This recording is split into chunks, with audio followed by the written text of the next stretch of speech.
Tapi zaman jahiliyah Tuhannya dia makan. Coba, alhamdulillah Rasulullah datang menjelaskan. Kul huwallahu ahad. Satu Tuhan. Jangan sembah kecuali Allah. Makanya Nabi ketika kumpulkan orang-orang Arab waktu itu, ayuhan nas, wahai manusia, jangan sembah kecuali Allah. Hanya Tuhan satu. La ilaha illallah. Tiada Tuhan selain Allah. Datang Abu Jahal. Muhammad, gila kok. Apa? Kita saja sekarang 4 Tuhan, ekonomi susah. Kamu datang lagi ajarkan satu Tuhan, tidak nampak pula. Apa kau tidak gila? Coba, untuk apa beratnya perjuangan Rasulullah. Tapi alhamdulillah, pada zaman itu 4 Tuhan mereka yakini. Nampak pula bisa dibikin. Datang Rasulullah, la ilaha illallah. Tiada Tuhan selain Allah. Hanya satu Tuhan, tak nampak pula. Tapi alhamdulillah berhasil mengislamkan kota Mekah. Apalagi zaman itu khamar, arak, bukan diminum, dimandi. Pelajaran dakwah buat kita soal khamar ini. Metode dakwah Al-Quran. Coba lihat Al-Quran. Zaman itu orang-orang Arab bukan cuma diminum, dia mandi itu khamar. Datanglah Al-Quran menjelaskan khamar itu ada faedahnya tapi ada buruknya.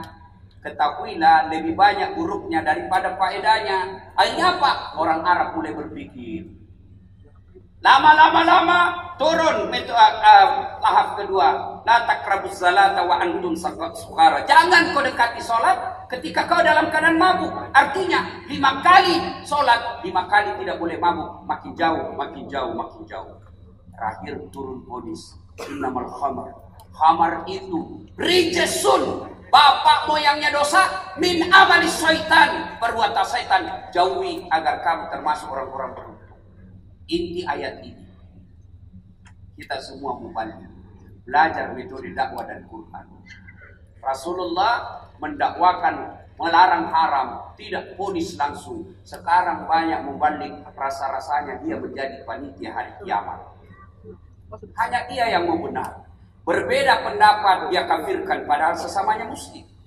Nabi datang mengislamkan orang-orang kafir. Kadang-kala kita sekarang mubalik mengkafirkan orang Islam hanya karena berbeda mazhab. Coba lihat. Bikin ceramah aneh-aneh judulnya. Kesalahan-kesalahan orang yang sholat berjamaah. Kenapa orang sholat berjamaah dikasih salah-salah?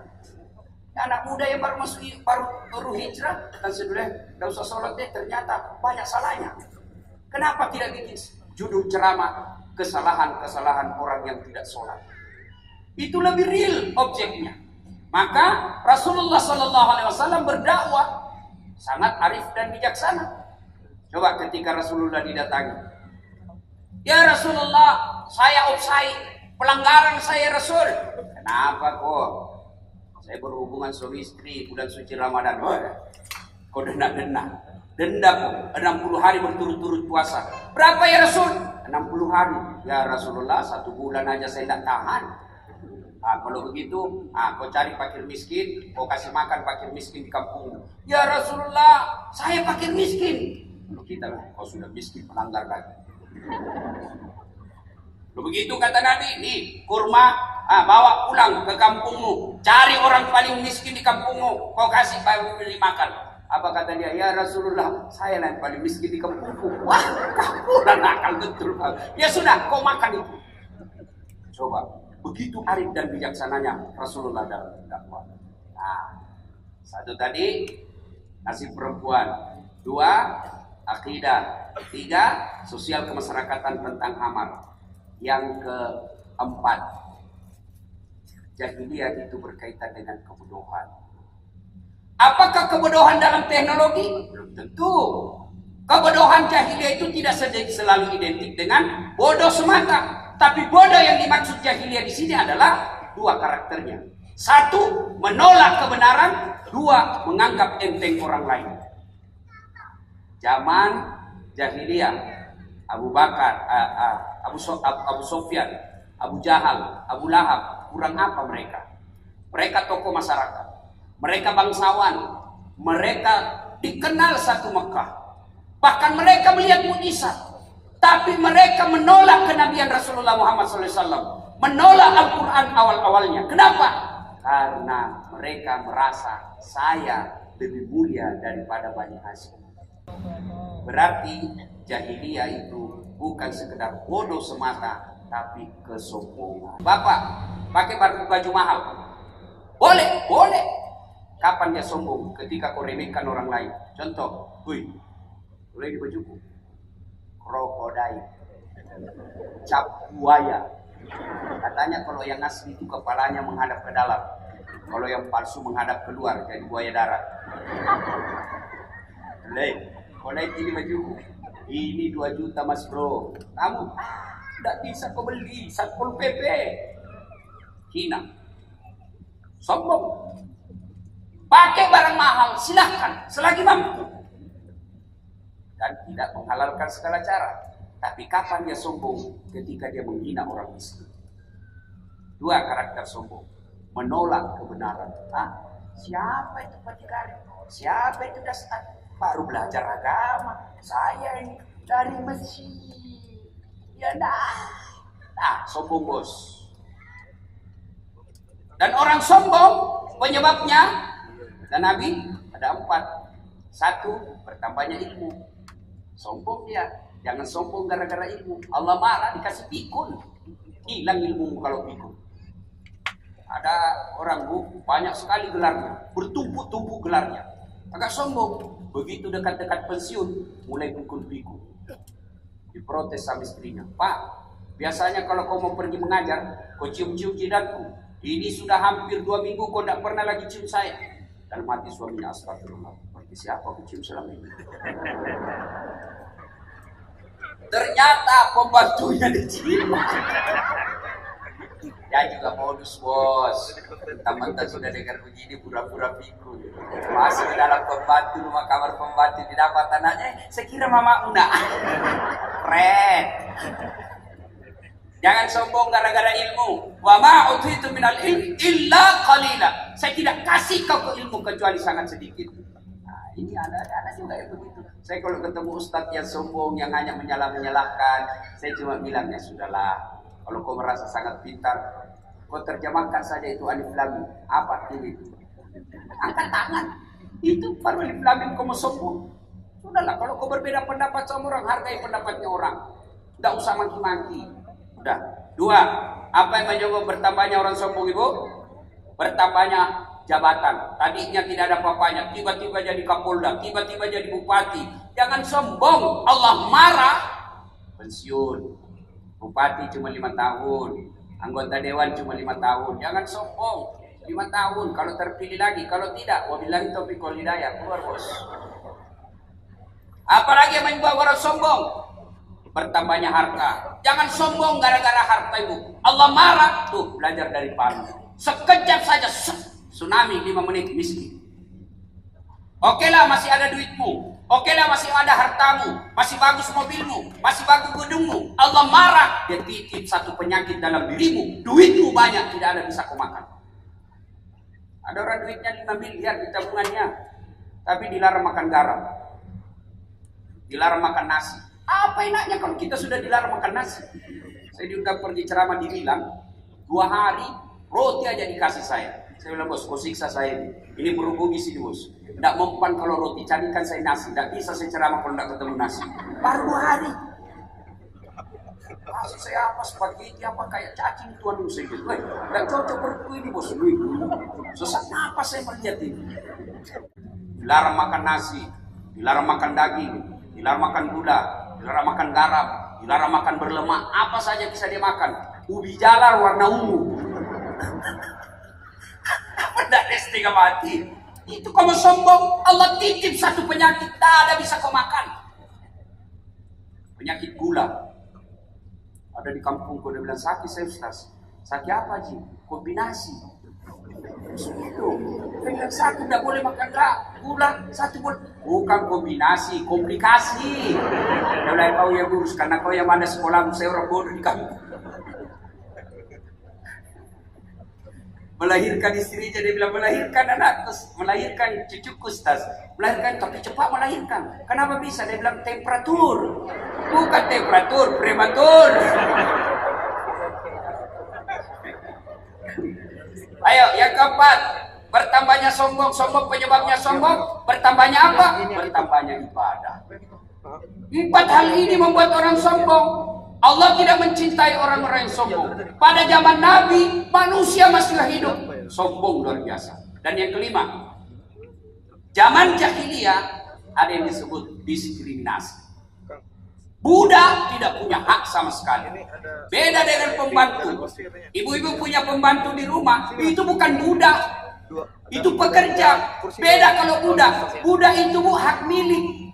Tahu yang namanya hak milik ibu? Ya sama handphone. Namanya handphone saya punya. Boleh saya banting, boleh saya jemur, boleh saya rendam, boleh kasih orang, boleh saya pakai lempar orang. Kenapa saya punya? Begitulah budak, hak milik. Tidak punya hak sama sekali. Dan pada saat itu orang hitam itulah umumnya jadi budak. Tidak punya hak sama sekali.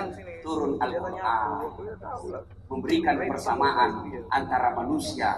Tidak ada perbedaan orang Arab dengan bukan Arab kecuali takwa.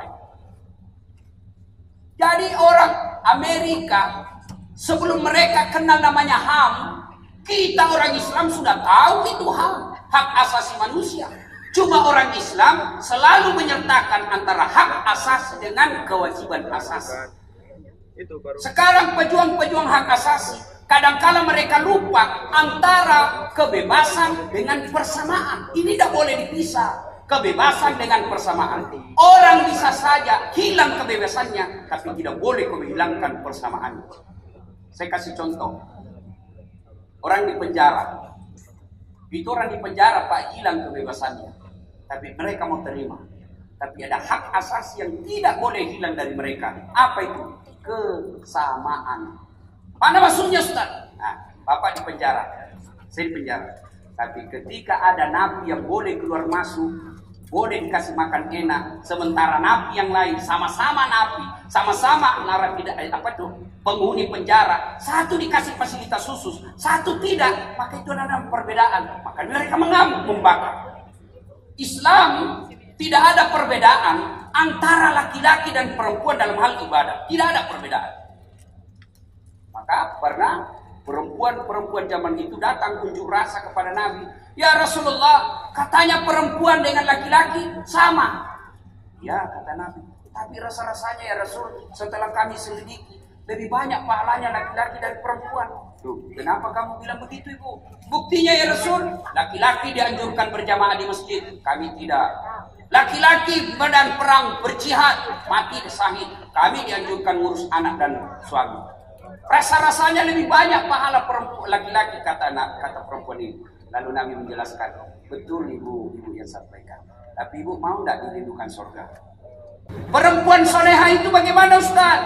Apa pangkat jabatannya tinggi? Apa dia cantik? Tidak, kata Nabi. 2 perempuan yang soleha itu, 1 menyenangkan hati ketika dipandang suaminya, 2 membuat suaminya tenang di rumah.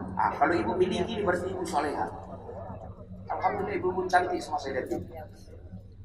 Tapi kalau pergi begini, tapi mau tidur di rumah, aku udah sudah 3 hari tidak dicuci pakai, udah sikat gigi masuk rumah, duduk makan nonton pegang kuaci, pegang remote makan kuaci, angkat kaki, angkat ketek muak.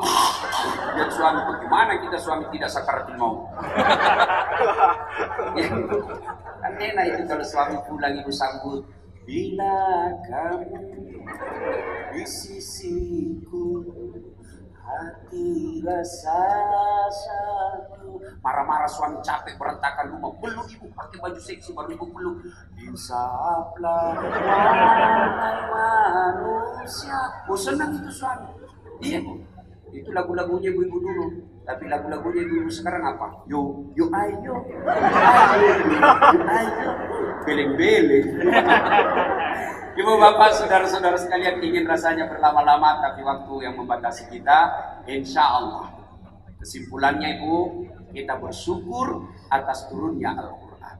Bisa dibayangkan seandainya tidak ada Al-Quran, perempuan hanya menjadi budak nafsu, Kita rakyat jelata tidak akan punya hak sama sekali kecuali kita punya pangkat dan jabatan. Kita tidak akan punya peluang untuk menjadi manusia terhormat ketika kita bukan bangsawan. Tapi Quran hadir menghilangkan semua itu. Alhamdulillah, kita bersyukur kepada Allah. Bagaimana cara bersyukurnya? Tidak cukup dengan hanya mengucapkan Alhamdulillahirabbil alamin. Bagaimana cara syukurnya? Satu, pelajari Al-Quran. Hafal Al-Quran. Penting hafal Al-Quran. Yang jauh lebih penting mengamalkan isi kandungan Al-Quran. Lomba hafal Quran luar biasa, tapi lebih luar biasa mengamalkan apa yang kita hafal.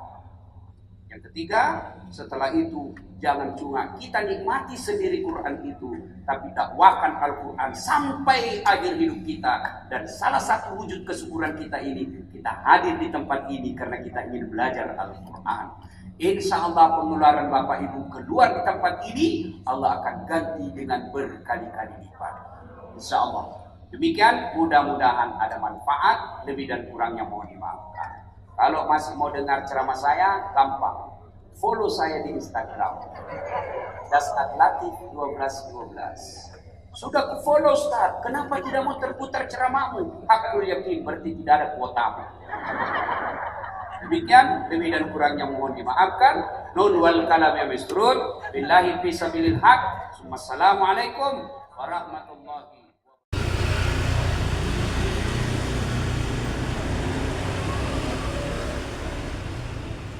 wabarakatuh.